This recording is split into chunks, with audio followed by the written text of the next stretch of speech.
228 जाने और एक परवाज़ जो कभी मंजिल तक ना पहुंची। एयर फ्रांस फ्लाइट 447 एक ऐसा राज जिसने दुनिया को हिलाकर रख दिया। रियो डी जनेरो से उड़ान, पेरिस मंजिल, लेकिन दरमियान में सिर्फ अंधेरा समंदर। आखिर ये प्लेन कहाँ गायब हो गया? दुनिया का सबसे महफूज प्लेन, लेकिन एक रात ये खामोशी से समंदर में गुम हो गया। एयर फ्रांस 447 हादसा या राज? कप्तान पुरएतमाद, मुसाफिर मुतमईन, मगर चंद ही घंटों बाद सिर्फ अलार्म, चीखें और अंधेरा। आखिर हुआ क्या था? ये कहानी सिर्फ एक हादसे की नहीं, ये कहानी है एक ऐसी परवाज़ की जो रवाना तो हुई मगर कभी वापस ना आई। 1 जून 2009 की रात ब्राज़ील के शहर रियो डी जनेरो के इंटरनेशनल एयरपोर्ट पर चहल पहल थी। फ्लाइट एयर फ्रांस 447 पेरिस के लिए तैयार खड़ी थी। ये प्लेन एक जदीद एयरबस A330-200 था, जो अपनी आरामदा परवाज़ों और हिफाजत के मेयार के लिए मशहूर समझा जाता था। 228 लोग इस फ्लाइट पर सवार हुए। इनमें मुख्तलिफ मुल्कों के शहरी शामिल थे, ब्राज़ीली, फ्रांसीसी, जर्मन और दीगर। कुछ अपने प्यारों से मिलने जा रहे थे, कुछ कारोबारी दौरे पर थे, कुछ सियाहत से वापस लौट रहे थे, और इनके दरमियान एक नन्हा सा बच्चा भी शामिल था जो अपनी ज़िंदगी की पहली लंबी परवाज़ कर रहा था, और कई नौजवान जो ज़िंदगी के ख्वाब लिए हुए थे। प्लेन के अंदर अमले ने मुसाफिरों को मुस्कुराते हुए इनका इस्तकबाल किया। एयर होस्टेस ने मुसाफिरों को इनकी सीटों पर बिठाया और खाने पीने के मेन्यू बांटे, और कप्तान ने इंटरकॉम पर ऐलान किया, ladies and gentleman, welcome to Air France flight 447। हम आपको पेरिस तक एक आरामदा और महफूज सफ़र फ्राहम करेंगे। बराह करम सीट बेल्ट बांध लीजिए। रात 11 बजे के करीब प्लेन रनवे पर दौड़ा और फिर एक ज़ोरदार आवाज़ के साथ अंधेरे आसमान में बुलंद हो गया। खिड़कियों के बाहर ब्राज़ील की रोशनियों के शहर मद्धम होते गए और समंदर का अंधेरा फैलता गया। मुसाफिरों ने सुकून का सांस लिया कि अब वो अपनी मंजिल की तरफ रवां दवां हैं। परवाज़ के 3 घंटे गुजरने के बाद प्लेन बहरे उकियानोस के वस्त में था, जहां का मौसम बदनाम था। इसे इंटर ट्रॉपिकल कन्वर्जेंस जोन कहा जाता है, जहां अक्सर बिजली के तूफान बनते हैं, हवाएं तेज़ हो जाती हैं और बादल अमूदी दीवार की तरह खड़े हो जाते हैं।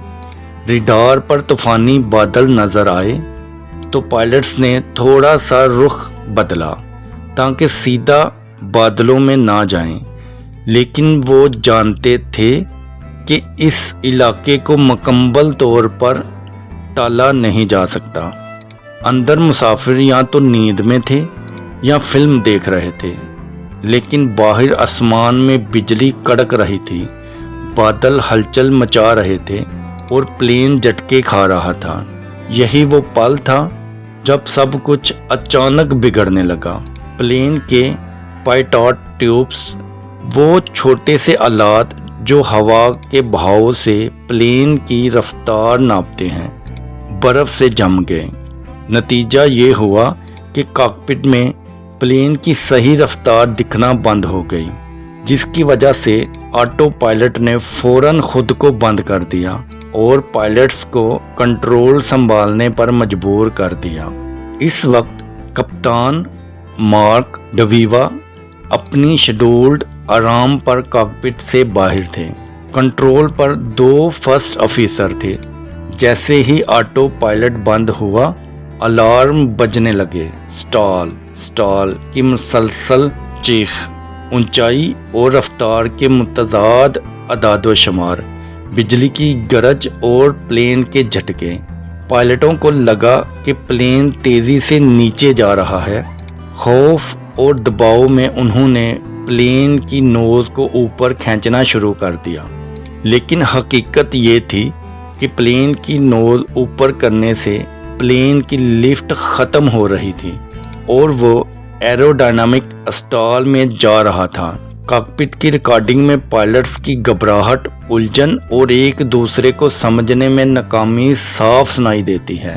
ایک کہہ رہا تھا ہم بہت تیزی سے گر رہے ہیں، دوسرا کہہ رہا تھا نہیں رفتار کم ہے۔ اس الجھن میں وہ اصل مسئلہ جو اسٹال تھا اس کو سمجھ ہی نہ پائے۔ کپتان واپس کاکپٹ میں آئے لیکن تب تک بہت دیر ہو چکی تھی۔ پلین پہلے ہی اپنی بلندی کھو چکا تھا اور زمین کی طرف گر رہا تھا۔ رات 2:14 کے قریب پلین اچانک ریڈار سے غائب ہو گیا۔ ایئر ٹریفک کنٹرولرز نے بار بار کال کی مگر کوئی جواب نہ ملا۔ مسافروں کے لیے یہ آخری لمحے ناقابل بیان تھے۔ شاید کچھ لوگ دعائیں مانگ رہے ہوں گے، کچھ اپنے بچوں کو گلے لگا رہے ہوں گے، کچھ حیرت و صدمے میں چپ چاپ بیٹھے ہوں گے۔ یہ سب صرف چند منٹوں کی بات تھی۔ پھر ایک دھماکے کے ساتھ پلین بحر اوقیانوس کے سیاہ پانیوں میں ٹوٹ کر بکھر گیا۔ پلین کے ٹکڑے سمندر کی سطح پر تیرنے لگے۔ 228 جانیں ختم ہو گئیں۔ حادثے کے بعد فوری طور پر سرچ اینڈ ریسکیو آپریشن شروع ہوا۔ برازیلی فضائیہ کے پلین اور بحری جہاز روانہ کیے گئے۔ فرانس نے بھی اپنی ٹیمیں بھیجی۔ کئی دن تک سمندر میں تلاش کیا گیا۔ کچھ دنوں بعد پلین کے ٹکڑے، سیٹس اور چند مسافروں کی لاشیں سمندر کی سطح پر ملی، لیکن اصل سوال باقی رہا، پلین کیوں گرا؟ 2 سال تک یہ راز حل نہ ہو سکا کیونکہ بلیک باکس نہیں ملے۔ آخر کار 2011 میں ایک جدید سمبرین نے سمندر کی گہرائی تقریباً 4000 میٹر نیچے پلین کا بڑا حصہ تلاش کر لیا۔ وہاں سے فلائٹ ڈیٹا ریکارڈر اور کاکپٹ وائس ریکارڈر نکالا گیا۔ جب فرانسیسی انویسٹیگیشن ادارے BEA نے بلیک باکس کا ڈیٹا نکالا تو دنیا کو اصل سچائی معلوم ہوئی۔ پائٹوٹ ٹیوبس کے جم جانے سے پلین کی رفتار کا ڈیٹا غائب ہو گیا۔ آٹو پائلٹ بند ہو گیا۔